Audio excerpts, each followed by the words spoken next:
Bullied new girl's incredible transformation, that will leave you speechless. A story by Heartfelt Tales. From the moment Mia Carter stepped into Westbrook High, she felt every eye in the hallway burn into her. Being the new girl was never easy, but for Mia, it was worse. She had just transferred from a different city after her father passed away in a tragic accident 6 months ago. Her mother thought a fresh start would help heal their broken hearts.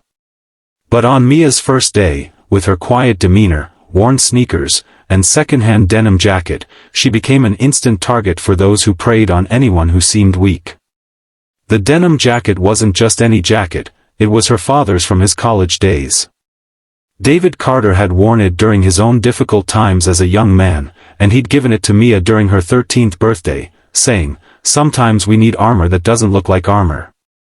This jacket has seen me through my toughest battles. Now it's yours." She wore it not just for warmth, but as a shield against a world that suddenly felt too big and too cruel without her father's protective presence. The morning bell had barely finished ringing when the first snicker reached her ears. Standing by her locker, she heard 3 girls giggling from behind. Jessica, the self-proclaimed queen of Westbrook High, strutted up with her entourage, Tina and Beth, blocking Mia's path. Jessica smirked, eyes narrowing in that way bullies do when they smell vulnerability. Well, look what we have here," Jessica said, her voice dripping with mock sweetness. "New girl thinks she can just waltz into our school with that jacket?" She tilted her head, pretending to gag. "Did you get that from a dumpster?" Tina laughed so hard she nearly dropped her phone. Beth added, "Maybe she thinks being a loser is a fashion statement." Mia's fingers tightened around her backpack strap, and for a moment, she could almost hear her father's voice, "Don't let anyone dim your light, sweetheart. You shine brightest when others try to put you out." But grief had a way of muffling even the most cherished memories. She'd dealt with mean girls before, but something about Jessica's venom felt worse. She stayed silent, hoping they'd lose interest. But bullies rarely stop when they think they've found an easy victim. Jessica grabbed Mia's notebook and tossed it to Tina, who flipped through the pages before tearing one out. "Oops," Tina said with fake innocence. "Hope that wasn't important." It wasn't just the humiliation, it was the reminder of everything Mia had lost. That notebook held a sketch of her dad, one of the last portraits she had drawn of him during his final weeks in the hospital. In the drawing, he was smiling, his eyes crinkled with the same warmth that had made her feel safe her entire life. She felt anger stir in her chest, something she hadn't let herself feel in months. Grief counselors had told her that anger was part of healing, but she'd been so focused on being strong for her mother that she'd buried it deep. Still, she kept her head down and retrieved the torn page quietly, knowing reacting might only make things worse. That evening, Mia sat in her new bedroom, carefully taping the torn page back together. Her mother, Sarah, knocked softly on the door. "How was your first day, honey?" Mia forced a smile. "It was fine, Mom. Just adjusting." She couldn't bear to add more worry to her mother's already heavy load. Sarah worked double shifts at the local hospital to make ends meet, and the last thing she needed was to know her daughter was being tormented. "Your father would be so proud of how brave you're being," Sarah whispered, kissing Mia's forehead. "Starting over isn't easy for any of us." By lunchtime the next day, things escalated. Jessica and her group cornered Mia in the cafeteria, mocking her lunch, a simple sandwich and apple, and tipping her tray over so it clattered to the floor. The whole cafeteria went silent, kids watching but too afraid to step in. Jessica leaned close and whispered, "You don't belong here. Better figure that out fast."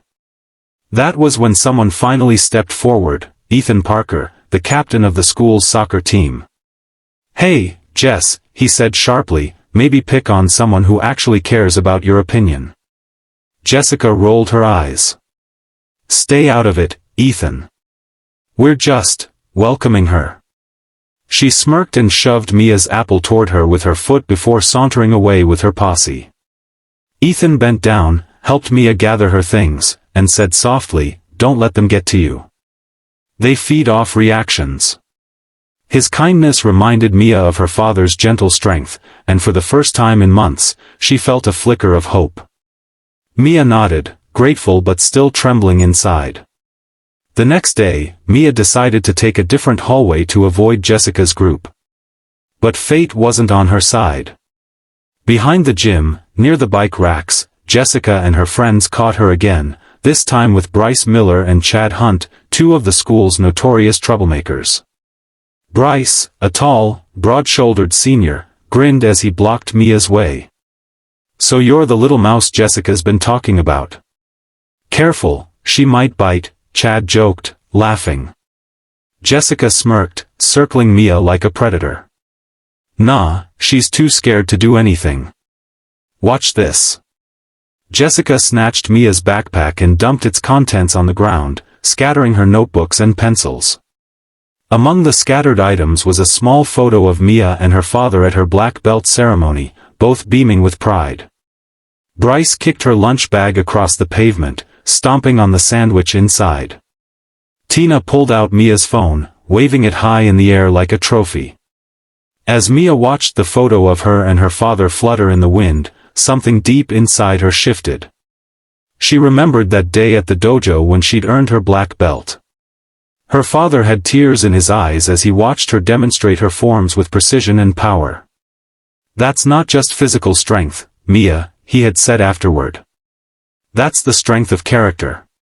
You've learned that true power comes from discipline, respect, and protecting others, never from hurting them." Something inside Mia snapped, not with rage, but with clarity.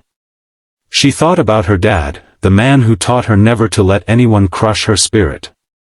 He had enrolled her in martial arts classes when she was 10, saying, "Not because you need to fight, but because you need to know you're strong enough to stand tall." She had trained for years, earning her black belt just before her father passed away. She'd promised him she would never allow fear to control her life again. Mia slowly stood upright, her posture changing from timid to unshakably calm. The bullies didn't notice at first, too busy laughing. In her mind, she could hear her sensei's voice, "Control your emotions, find your center, and remember, martial arts is about defending the defenseless, including yourself." "Give me my phone," Mia said, her voice steady and clear. Jessica raised an eyebrow, surprised by the change in Mia's demeanor. "Or what?" In one swift motion, Mia stepped forward, twisted Tina's wrist just enough to make her yelp without causing real harm, and plucked the phone from her hand. Bryce lunged forward, trying to grab Mia's shoulder, but she sidestepped with fluid grace, grabbing his arm and executing a perfect hip throw that sent him to the ground gently but decisively. Bryce landed hard on the pavement, more shocked than hurt, groaning in disbelief. Chad charged next, swinging clumsily. Mia ducked with practiced ease and delivered a controlled roundhouse kick that stopped inches from his face, a demonstration of skill and restraint that made him stumble backward in fear.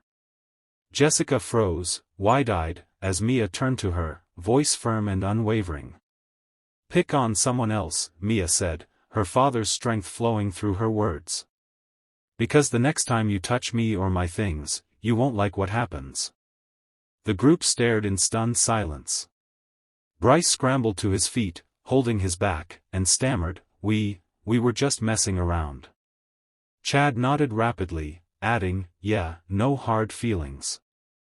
Jessica, humiliated in front of her own crew, bit her lip and whispered, "Let's just go." Within a minute, the same bullies who mocked and humiliated Mia were backing away, muttering apologies as they fled. Students who had been watching from a distance, silent witnesses for days, now whispered in awe, some even clapping quietly. For the first time since arriving, Mia didn't feel like the weak, broken new girl. She felt powerful, but more importantly, she felt like herself again. Later that day, Ethan found her sitting by the soccer field, her father's photo in her hands. "Heard what happened," he said, smiling. "Bryce actually told the guys he slipped. But people saw, you handled them like a pro." Mia looked up at the photo, her father's proud smile seeming even brighter in the afternoon sun. "I just had enough," she said softly. "My dad always told me that sometimes we have to stand up, not just for ourselves, but for everyone who's ever felt powerless." Ethan nodded, his tone turning serious. "You know, a lot of people here are too scared to stand up to Jessica and Bryce. What you did, it changes things.